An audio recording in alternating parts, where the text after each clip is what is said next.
Hey guys, this is a video for graphing using a table of values when you especially have an equation like this here, y equals 2x minus 1.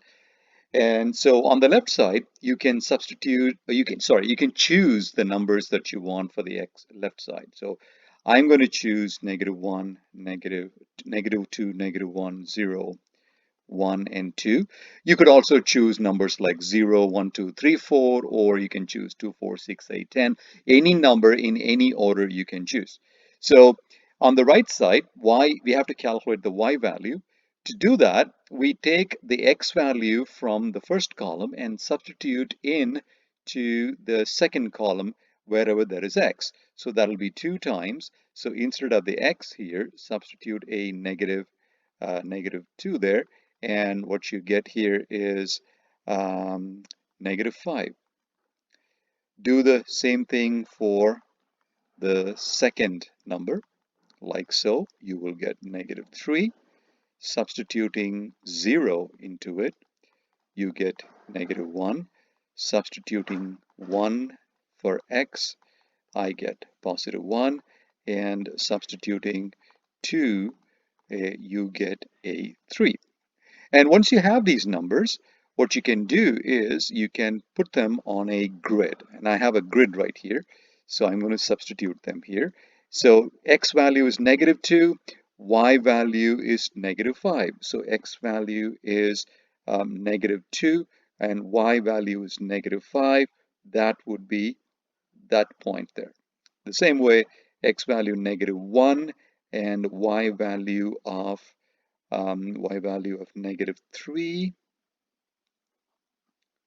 that would be right there, and x value of 0, y value of -1, that is right there, and the next point is 1 comma 1 over here, and finally 2 comma 3, that is here. Now try and join all of these in a straight line using a ruler. So it should look something like that, and that is the graph of the first equation that we have.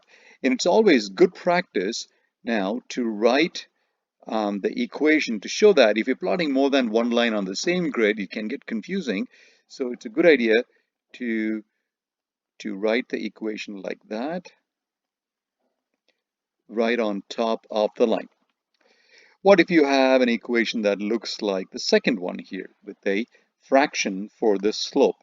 And if you recall from your grade 9, this is the slope, and that is your y-intercept.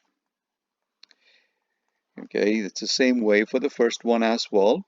That 2 there is your slope, and the -1 here is your y-intercept.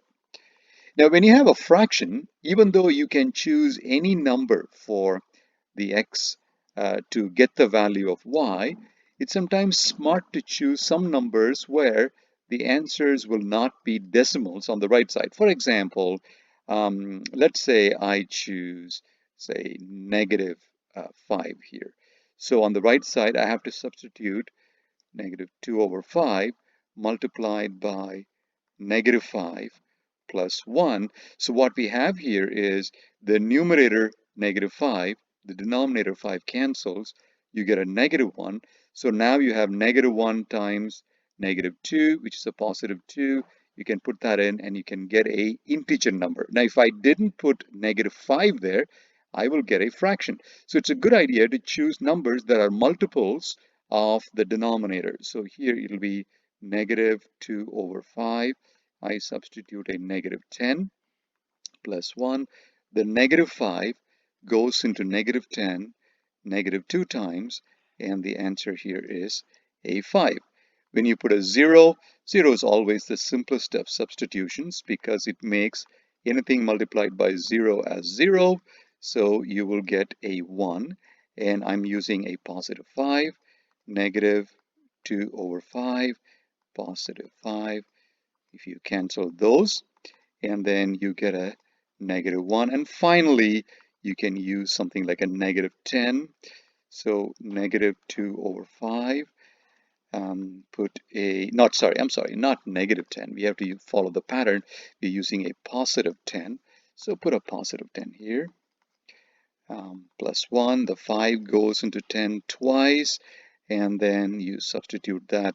You get an answer like this. Now you can plot this in to the grid that we have. So I'm going to use color blue for this.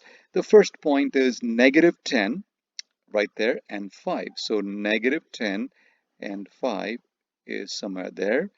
Then -5 and 3, -5 and 3 over there, 0 and 1, and then 5, comma, -1, and then 10, comma, -3.